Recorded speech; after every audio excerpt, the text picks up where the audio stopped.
What if the way you exhale each day is keeping your blood pressure high, even when you're not stressed or exercising?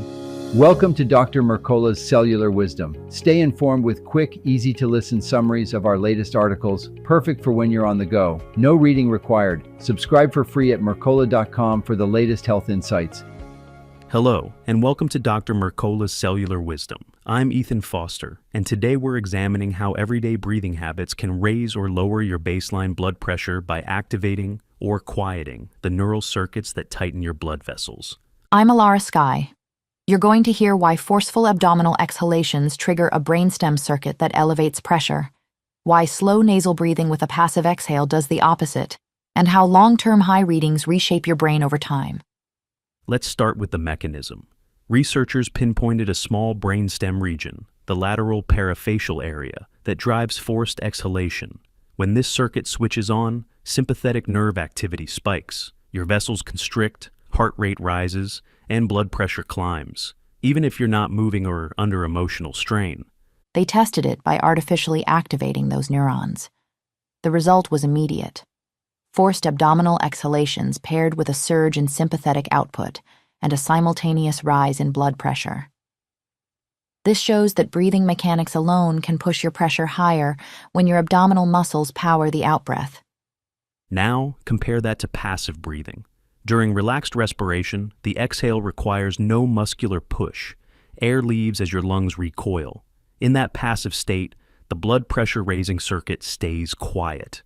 This explains why calm, unforced breathing does not carry the same hemodynamic burden as abdominal pumping or bracing.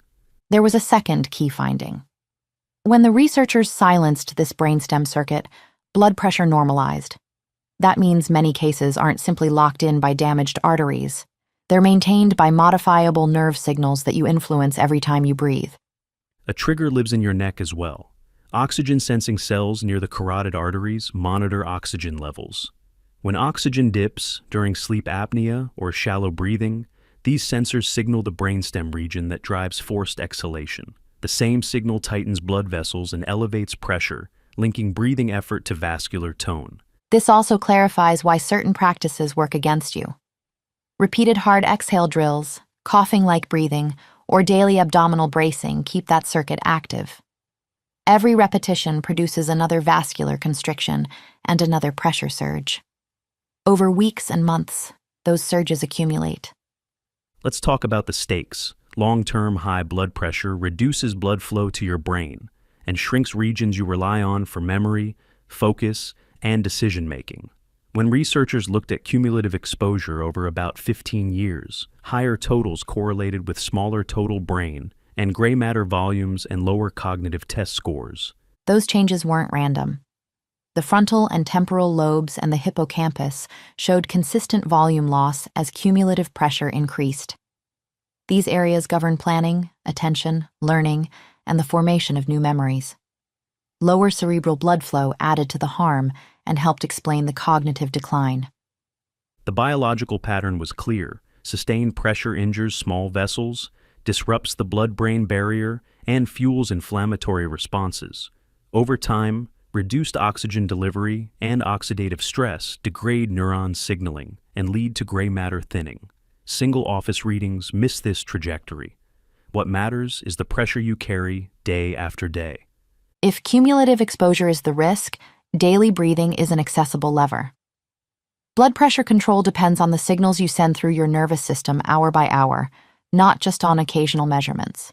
The goal is to stop reinforcing the high-pressure pattern and practice a rhythm that calms it. Here's the protocol that helps bring pressure down.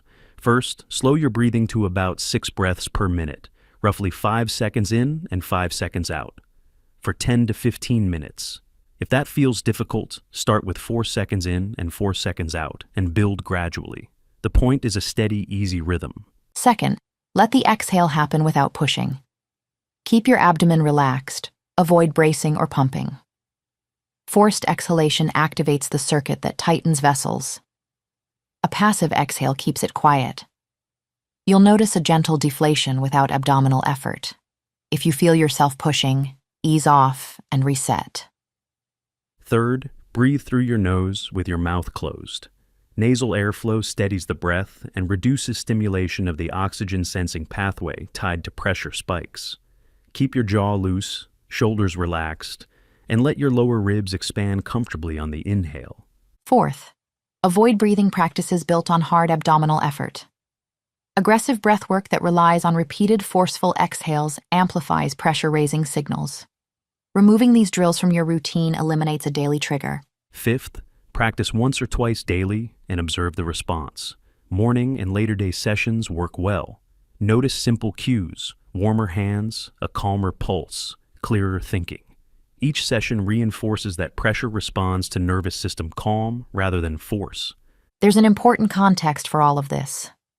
Breathing practices work on top of your baseline vascular tension, which is heavily influenced by your diet. The issue isn't salt on its own. It's ultra-processed food. Most dietary sodium comes from packaged snacks, canned meals, deli meats, sauces, and fast food that are stripped of potassium. Potassium supports vessel relaxation and steadier pressure control. When you center meals on whole foods, fruit, root vegetables, and well-cooked leafy greens, potassium intake rises naturally while sodium falls into a range. Your kidneys handle well.